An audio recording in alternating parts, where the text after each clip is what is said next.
and welcome to another video from the Independent Vlogger. Now, we've got a special one today, a special guided tour of Edinburgh from Fantastic Fred. He's very knowledgeable about the city, and he's got lots of fun facts for us all to learn. So we take up the tour at Rutland Square and we end up in George Street. So let's get to the tour. So how grand this must have been in its heyday. Look at that imposing with the Corinthian columns. Very, very impressive. When you think of that, the wealth that went here. There's numerous, the list of famous people who lived in this area is quite a lot. But we have the Art Society of Scotland here. So all artists, and one of the goals is to be a member of that society. And so if you would have got again, if you become a good artist, they invite you to become a member of that. So they're never inviting me.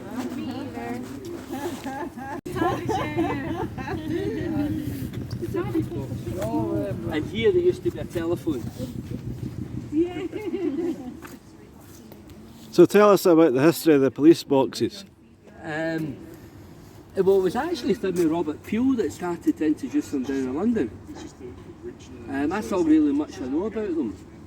But they would have, they would have a wee, the people, the policemen could go in there to shelter, they could put a camera on there and lock them in.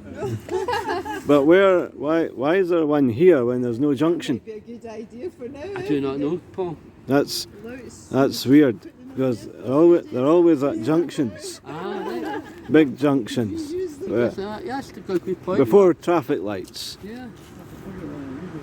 See, the historian doesn't know.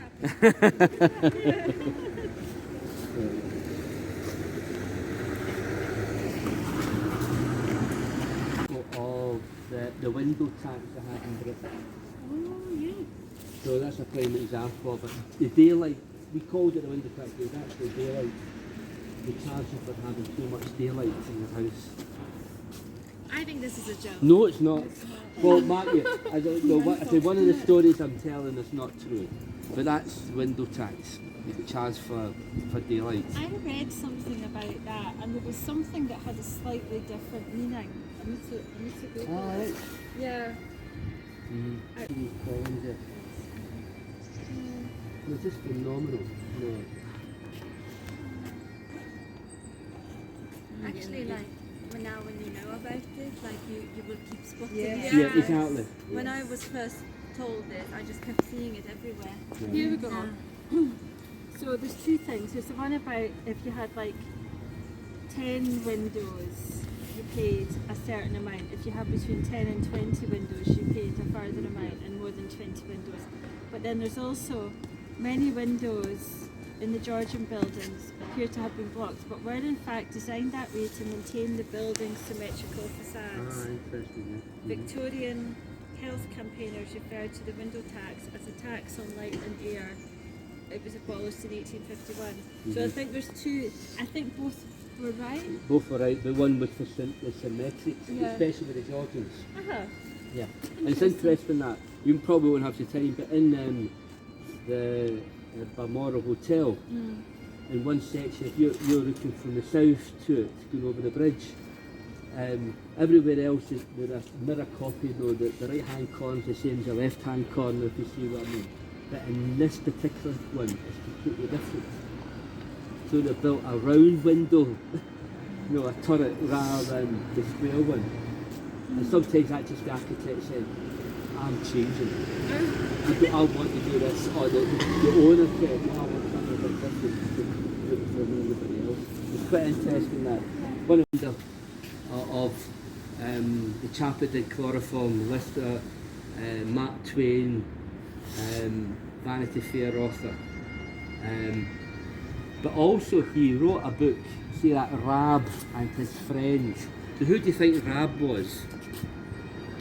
Rabbi Burns. Option Ramsay Nesbitt. Ramsay Nesbitt is a Glasgow fictional character. No, it was Rab, a dog. Right. And this dog was walking about one day and watched this other dog fighting a wee terrier. And Rab rescued the wee terrier from the mouth of this big dog. And he became a hero to all the other dogs. So all his friends used to walk about Edinburgh having, what do you call it again, adventures. And this guy wrote the book for the adventures of Rab and his friends. I wonder if you could still get a copy of it. You probably could. But it was quite interesting, what do you call it again. No, that's John Brown. No, but he was famous for other things, but they put a plaque up there about Rab and his friends, the dog. So if you like, it was like a Greyfriars Bobby. Oh yeah. Like that type of idea. The Greyfriars Bobby, and they made a movie about it. They never made a movie about Rab and his friends. So maybe that's a thing, that'd be a great cartoon, wouldn't it?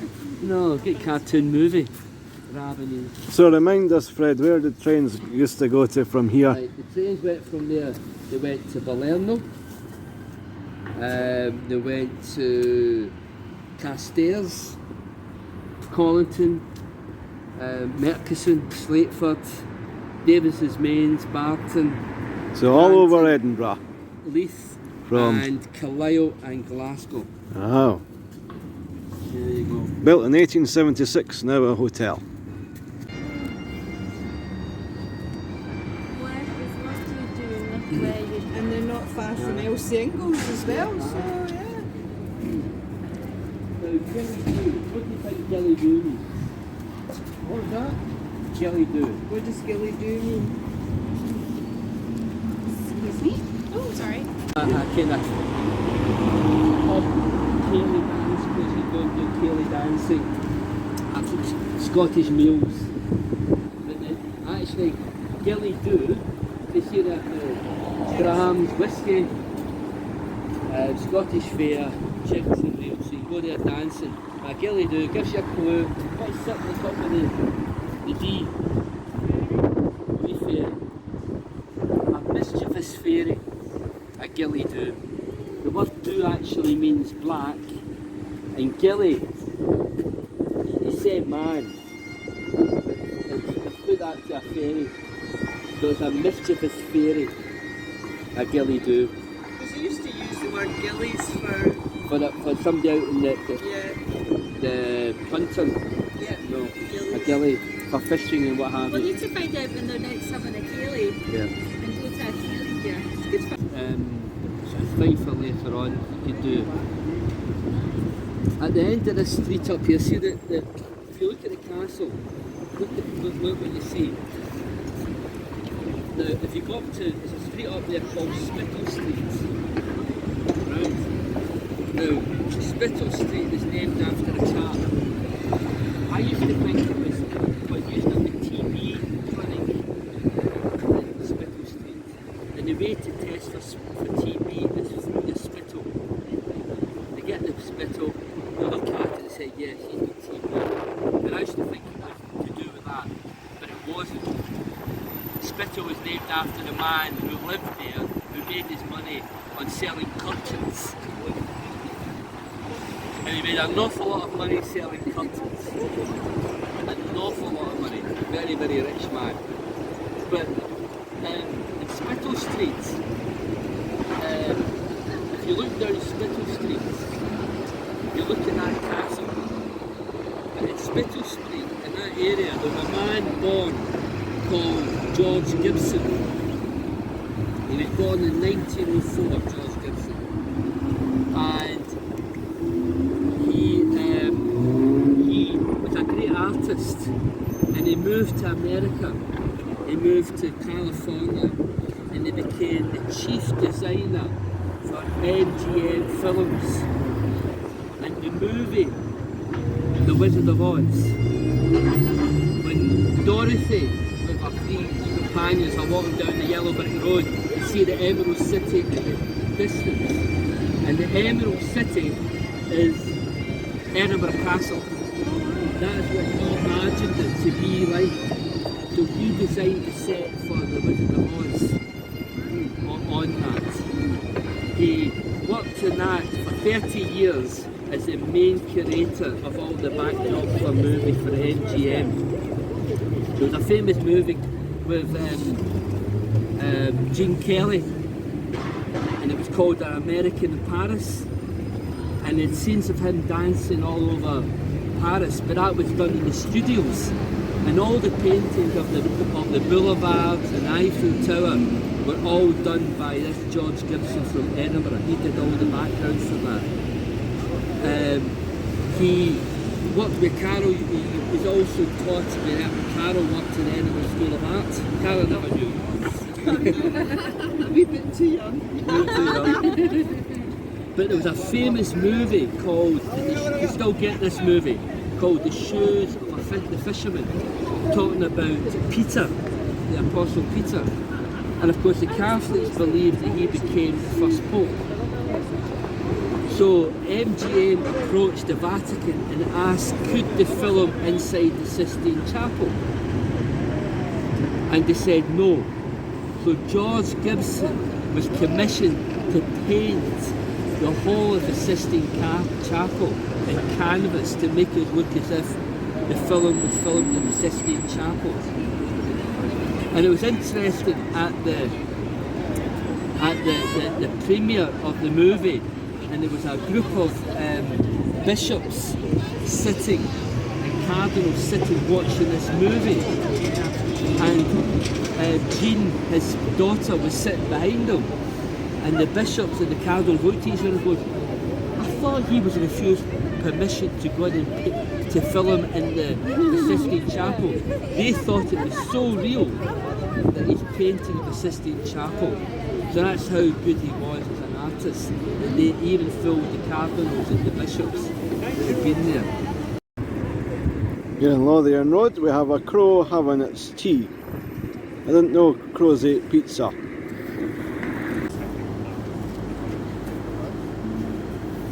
Truffles. A truffle farm. Chocolate truffles. No. The mushroom truffles. In Charlotte Square, south side now. The matter of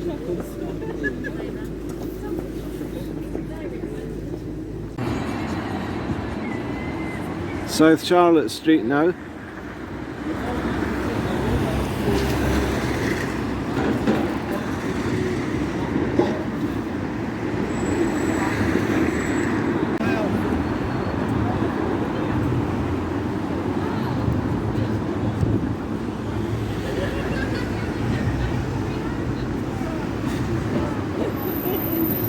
You've got to wave your mobile phone now in honour of Alexander Graham Bell.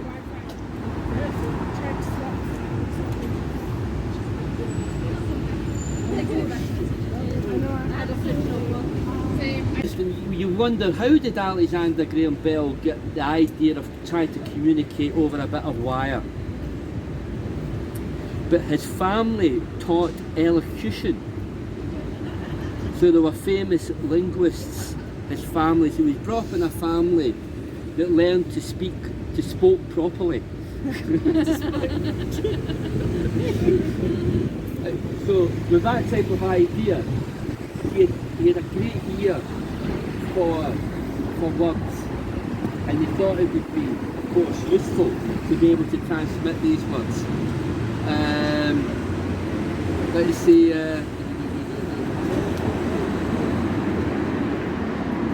It's quite interesting with his father. He published a book about standard elocution, and it sold over 250,000 books. That was quite there. And it's interesting, even though Alexander Graham Bell went over to America, he still couldn't teach the Americans to speak proper English. But anyway. I would agree. Why he was interested in communicating? His mother was deaf. So So because of that, he was very good at sign language and reading lips and communication of all. So he was fascinated by sound and by communication. So you can understand why he wanted to do something like that, to invent a telephone. So, and he could communicate with his mother by, what do you call it again, by speaking into his mother's head. So he would go right up to the head and he would speak them into that. And his mother could hear his voice through the bone of the head. Yeah. So he was able to do that. So we knew that sound could travel through objects. No, even though his mother couldn't hear it, it could communicate through there. So he said, well, there must be something to be able to do that. And I gave him the idea of being able to invent the telephone. Yeah, so very clever. What would you do?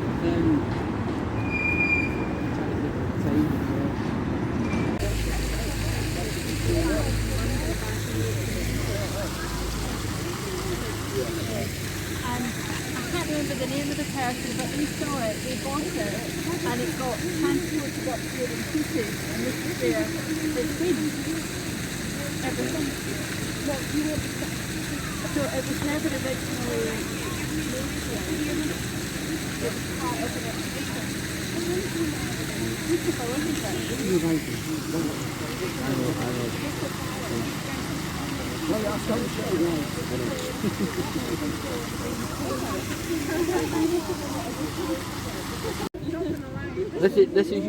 This is your stone, Martina.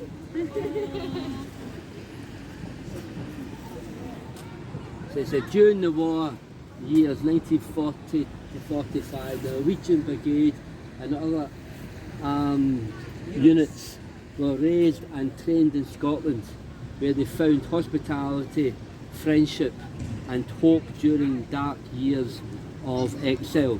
In grateful memory of our friends and allies on these isles, this stone was erected in 1978. So for the Norwegians. There we go. Yeah. And every year Edinburgh gets a fir tree from Norway. It's Edinburgh also, Yeah. because doesn't London get one? London gets one as well. And We get one on the mount from Norway. We're very giving. Very good. Fred stumped us. 2014. He's got a big squad in there. But is it interesting from all the walks of life, eh? Right into being told. And then of course the quote from the Book of Judges.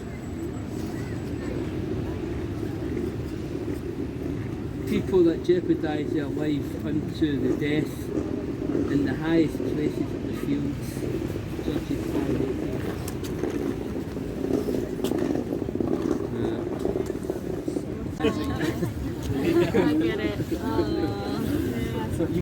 Yes, aye. Yeah. It was interesting just when you had the right to buy your own house. Yes. The chap, the person who lived here, the head gardener, said to Edinburgh District Council, I want to buy it. And it'd be a reduced price. But they refused it, and he took them to court to say, well, I've got the right to buy the house, I'm there. But they found in the favour of Edinburgh District Council, so he wasn't able to buy it. Shame. They should. But now, this whole area used to be underwater. Thank you. Used to be underwater. They called it the Nor Loch. But from the old town, this is before the new town was built. The old town, all the sewerage and all the rubbish would come in here, and it was absolutely stinking with sewerage this year. So when they started to build the posh houses in the new house, the new area, the people said, we don't want that.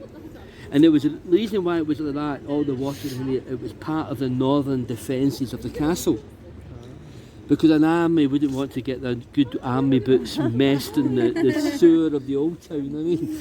So, but eventually they put the water, they drained bits of it, and the water is still underneath here. And some of the water that goes into the fountain comes from the old, but not the sewerage in it anymore. We don't need to worry about that. Oh, that's good. But that was in 1760. And later on they wanted to turn it into a park. So it was a guy called Robert Morham, and he was born in 1839, and he had the job of turning this into the garden we've got today. So he did a really lovely job, as you can actually see.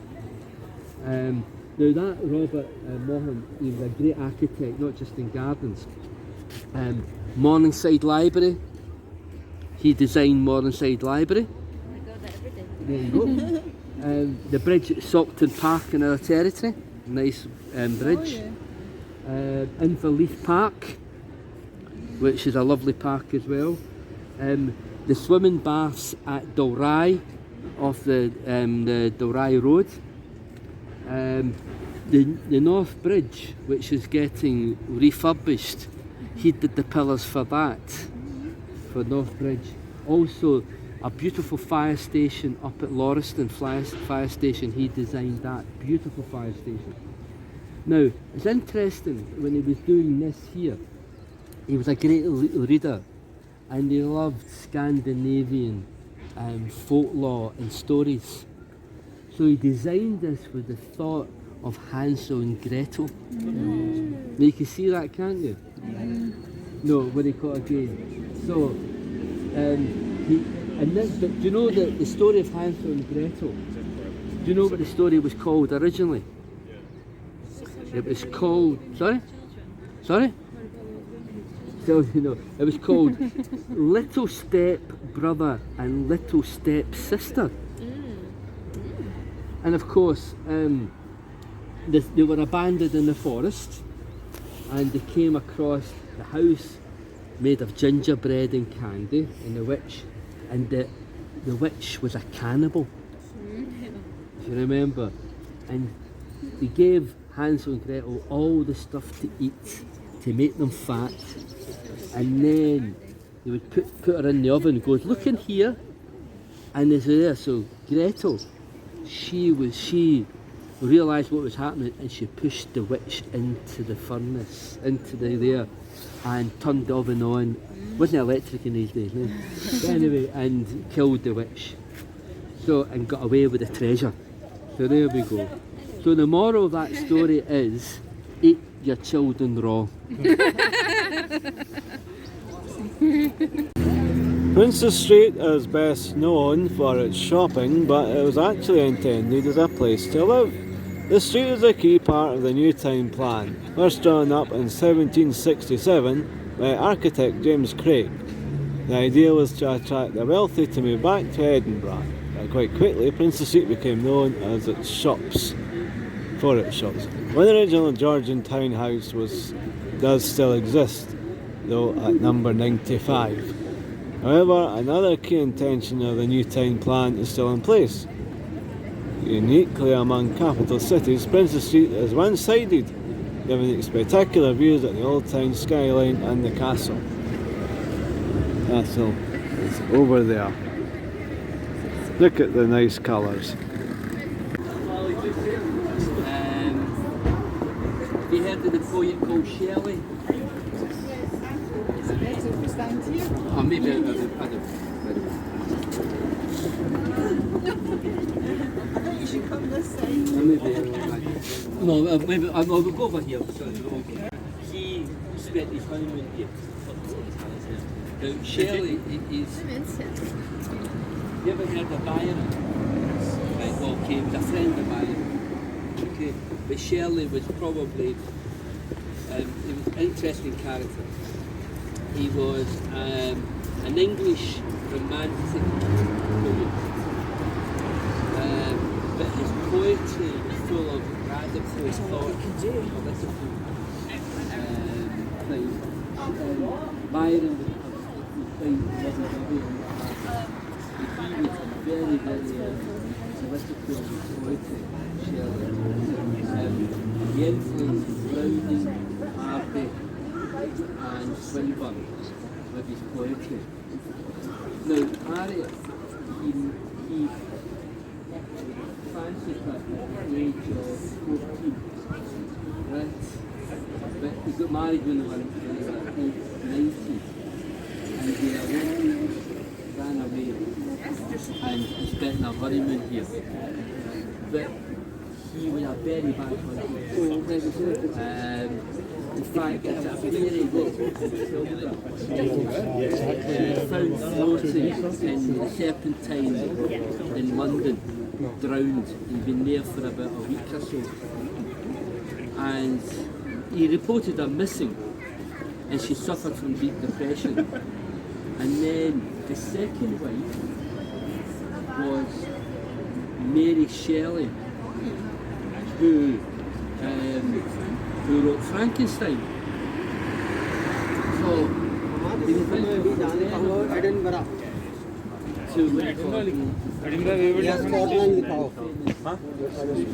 Sorry. And Shelley married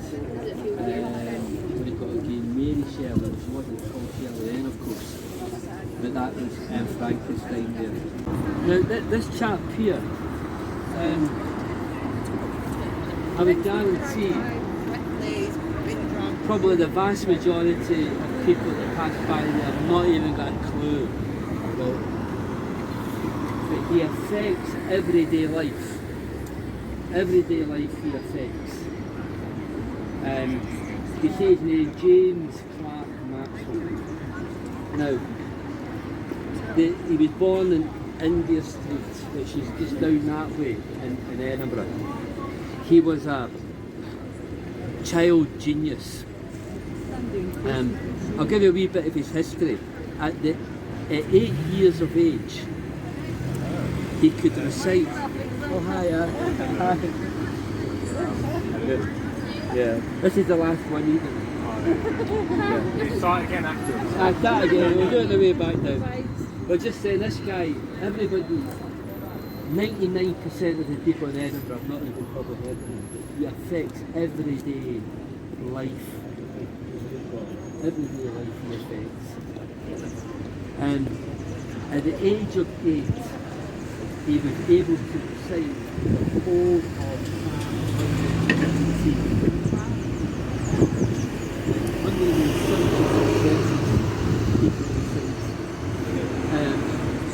age 16, he went to Cambridge University, okay, and he came the top of his class even at the age of that. He was a devout Christian. He believed in the sanctity of life. He believed in God completely. And he wrote many things about religion. He said that God was the great author of salvation.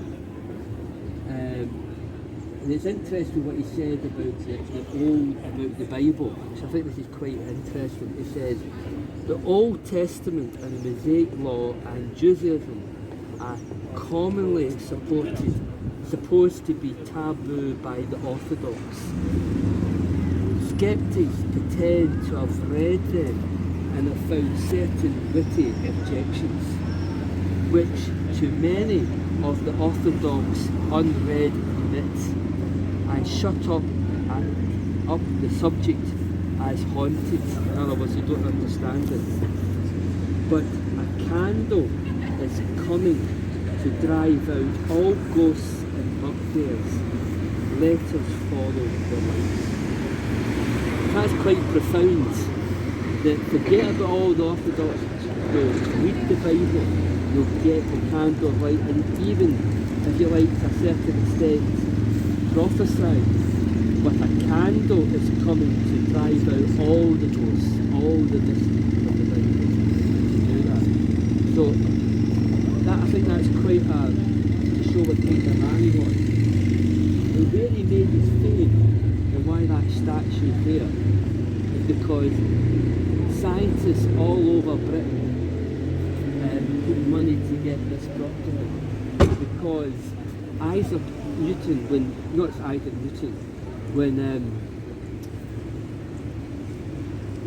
Einstein, when he went through his theory of relativity, you were talking about his wild hair, and he said to him, oh, you must have learned so much from the works of Newton. And he said, no, I learned it from him.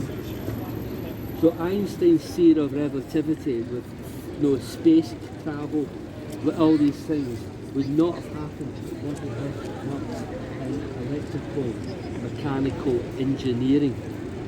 It was him that set the standards of all the electricity stuff that we have got today, and all the dynamics of electric motor cars, everything like that. He worked in that, and he worked in the magnetic and the theory that you could drive something using the dynamics of the earth to do that.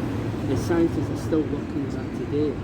He was the founder of what we call quantum mechanics and computers before they even thought of the word computer. So he touches our life from our mobile phone to the transport to aeroplanes flying to everything, but yet he was a devout Christian. So that's why I think just to see that, and he in the £2 coin, it says you're standing on the shoulders of giants, and he's one of the giants of science to this day. That Harriet Watts, Ralph Klein, all the universities still use today to work out certain mathematical problems when it comes to motion. So I just thought, just finishing with that. There we go. Thanks, Fred. Well, thank you. Well, did you pick up anything new there? Some new facts, lots of different bits of information there. So hopefully you enjoyed that. It was something different. Now let me know in the comments below if you enjoyed it, if you want to see more of that kind of thing, or if you want to see more railways or anything like that. So keep watching, and don't forget to subscribe and hit the big thumb button, thumbs up. Give a big thumbs up if that's what you enjoy. Don't forget to also head across to the Family Fun Pack channel and look out for the Prime Suspect. That's very interesting. But until next time, that's all for now.